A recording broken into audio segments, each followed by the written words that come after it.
ভারত এই ভিখারি বাংলাদেশকে বলেছিল এদেরকে হাতে নয় পাতে মারা হবে, আর খেলা ইতিমধ্যে শুরু হয়ে গেছে।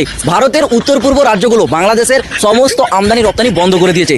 এইবার মুরগি চোরেরা তোরা খাবি কিরে? আসিস আমাদের কলকাতায়, এক বোতল উটের মুখ খাবো।